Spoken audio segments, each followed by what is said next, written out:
Kenapa pula pendidikan karakter? Mengapa tidak gunakan pendidikan Islam? Pendidikan karakter bukan bermusuh dengan pendidikan Islam. Pendidikan karakter bukan lawan kepada pendidikan Islam. Pendidikan karakter ialah satu istilah dalam dunia pendidikan untuk menjelaskan ada cara khusus bagaimanakah nilai murni, jati diri, penghayatan kepada perkara-perkara ini tadi hendak dicapai di sebuah sekolah. Perumpamaannya, kita jumpa dua buah negara. Satu negara pemerintahan beraja, satu lagi negara republik. Kita tanya, kenapa pemerintahan beraja? Kenapa republik dan bukannya pemerintahan Islam? Soalan itu susah nak dijawab kerana pemerintahan republik atau pemerintahan beraja tidak menentukan sama ada pemerintahan itu Islam ataupun tidak Islam. Dalam Islam sendiri, tidak dispesifikkan pemerintahan itu mestilah pemerintahan beraja ataupun republik. Istilah pemerintahan beraja dan republik adalah istilah dalam bidang politik untuk menjelaskan struktur negara berkenaan. Macam tu jugalah dengan dunia pendidikan. Pendidikan karakter bermaksud kalau kita nak mencapai pendidikan Islam yang tujuannya adalah untuk mengelokkan akhlak, cara nak mencapainya bukan terserahlah kepada cikgu untuk buat apa sahaja yang akan berakhir dengan berletih, berceramah, memberikan nasihat. Bukan salah, tetapi mungkin tidak cukup berkesan untuk mencapainya. Sebaliknya, bila ada pendidikan karakter menyediakan pedagogi tertentu, cara mengajar tertentu, cara belajar tertentu. Sebab apa? Sebab manusia ni ada cara dia belajar. Nabi SAW sendiri menggunakan bermacam-macam strategi untuk mengajar perkara yang sama kepada para sahabat kerana pelbagainya cara manusia belajar seperti mana yang kita maklum. Ada sekolah menggunakan buku teks yang disediakan oleh Kementerian dan Jabatan Pendidikan. Ada sekolah menggunakan kitab-kitab turath dan buku-buku yang dikarang oleh ilmuwan terdahulu. Ada sekolah yang tidak peduli kepada buku teks ataupun kitab turath, tetapi cara belajar yang mereka pilih adalah anak-anak ini terlibat dalam aktiviti menyelesaikan masalah masyarakat setempat di kejiranan di mana sekolah tu berada. Kemudian kita tanya, kenapa buat semua benda tu? Mengapa tidak buat pendidikan Islam? Pendidikan Islam tu apa dia? Hakikatnya, sama ada belajar melalui projek kemasyarakatan, belajar menggunakan buku teks, belajar menggunakan kitab turath, bukan itu yang menentukan pendidikan itu pendidikan Islam atau bukan pendidikan Islam. Sekolah yang menggunakan buku teks dalam dunia pendidikan ada istilah mengenainya. Sekolah itu mungkin dikenali sebagai sekolah yang falsafahnya adalah teacher-centered essentialism. Sekolah yang menggunakan kitab turath baik dalam bidang agama ataupun bidang lain seperti belajar bahasa Inggeris menggunakan karya Shakespeare dan bukan buku teks kementerian, sekolah itu dikenali sebagai sekolah yang falsafahnya adalah teacher-centered perennialism. Sekolah yang menggunakan kaedah projek kemasyarakatan untuk mengajar ilmu-ilmu dan kemahiran kepada muridnya, sekolah itu mungkin jatuh di bawah kategori student-centered social reconstructionism.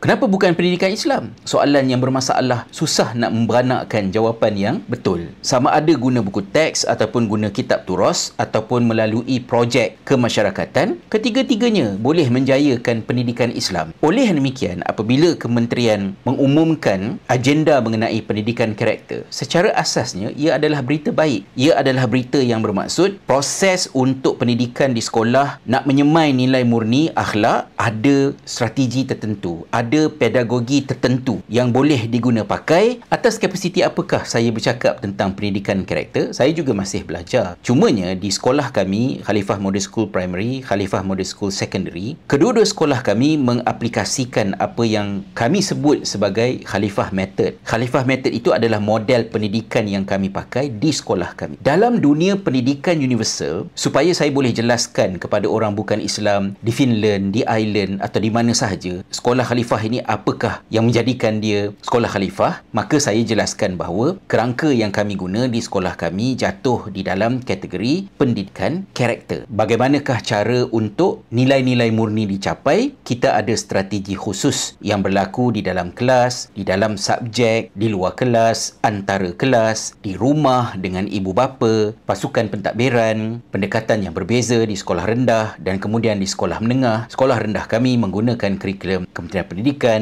sekolah menengah menggunakan kurikulum yang berbeza, tetapi dua-dua menggunakan pakai pendidikan karakter untuk menjayakan hasrat sekolah kami yang lahir daripada sekolah ini adalah anak-anak yang ada jati diri, syahsiah yang baik, bukan sekadar slogan tetapi dicapai secara strategik mengikut mengikut kaedah yang tertentu. Setelah 2 dekad sekolah kami beroperasi, sekolah kami menerima penghormatan daripada Uni Razak pada menjayakan program diploma pasca siswazah dalam bidang pendidikan untuk melesenkan guru-guru, yang mana sekolah kami di bawah Yayasan Pendidikan Khalifah dilantik menjadi expert from industry untuk bersama dengan Uni Razak menyampaikan kepada pelajar-pelajar di dalam program berkenaan, antaranya adalah ilmu di dalam pendidikan karakter. Saya sebagai salah seorang daripada tenaga kerja di dalam pasukan Yayasan Pendidikan Khalifah, satu daripada 2 ataupun 3 modul yang selalunya saya akan sampaikan kepada pelajar di dalam program ini ialah modul pendidikan karakter. Jangan kita melenting, jangan kita lagakan benda yang tidak berlaga, jangan kita lawankan benda yang tidak berlawanan. Pendidikan Islam